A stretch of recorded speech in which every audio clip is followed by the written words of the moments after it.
I thank you for coming along with me as we continue in our study in the Gospel of Matthew. We are in Matthew chapter 21, and we are going to be looking at verse 27. And I'm going to read out of the Beck translation. So they answered Jesus, "We don't know." Then Jesus also told them, "Neither will I tell you by what authority I do these things."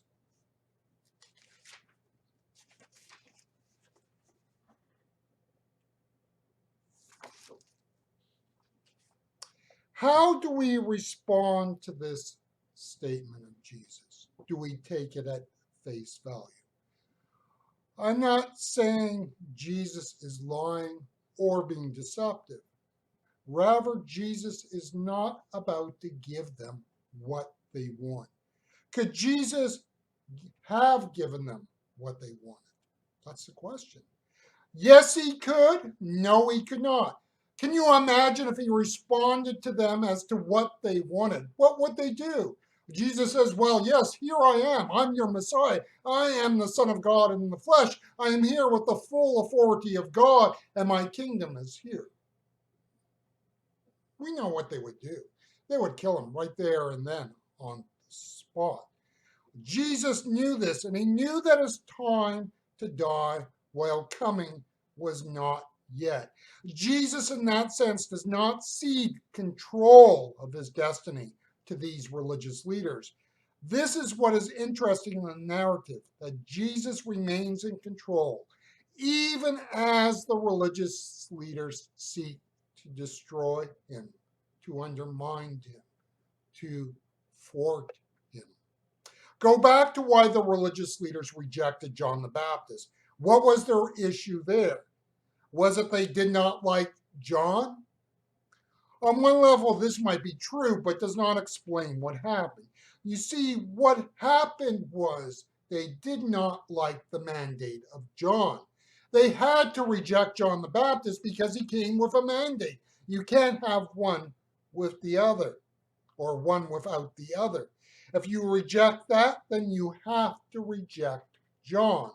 The point is that their feelings had nothing to do with John, the person. If they had accepted John and his mandate, well, then they would have accepted Jesus and his mandate. You see, I'm not really sure how much they've really had things worked out at that point. But we're definitely coming to see how these two people were linked, John the Baptist and Jesus. In point of fact, the religious leaders already had enough to answer by what authority Jesus did what he did.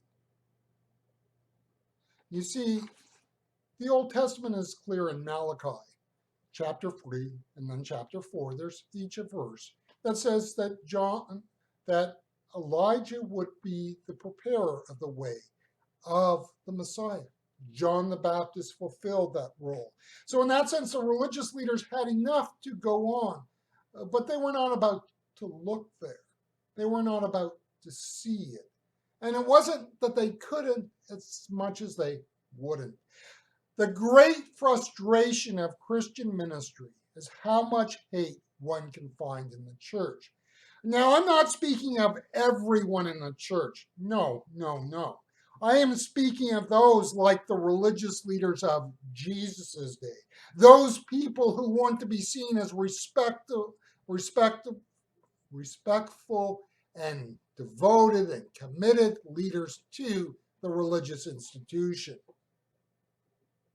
People who are using the religion and its building to pursue their own agenda. The church or the temple is simply a means to their gaining of authority, control, and power.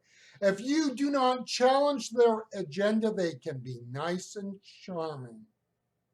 And unfortunately, there are ministers who go into situations like this and they don't deal with this, and they do their ministry out here. This is one of the reasons churches often stagnate. You end up with people in the church who have an agenda. And not only they have an agenda, but because they have authority, control, and power. You know, their agenda will rule unless somebody is really willing to pay the price to take them on. There is a whole lot of grief if you challenge their agenda. In reality, if you push these people, you will find hate.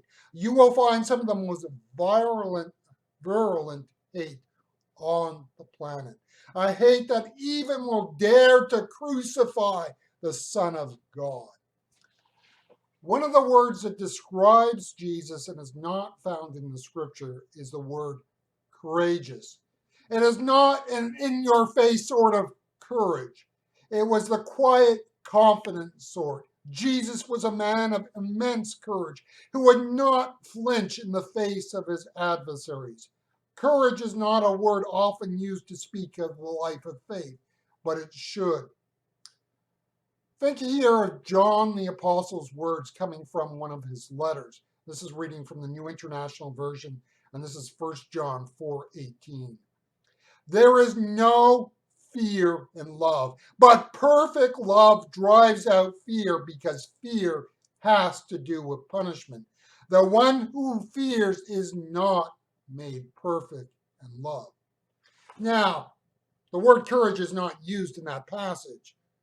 But if you follow the argument of John, he is saying what? He is saying when you have the love of God controlling you, you have courage. Why do you have courage? Because you don't fear. Perfect love drives out fear. Fear is a lack of the love of God. What is the perfect love? The love of God. To be a follower of Jesus will take courage that only God can give us. We can therefore stand before the enemies of the church and faith in that perfect love, even if those enemies to the church and faith are found within the walls of the church.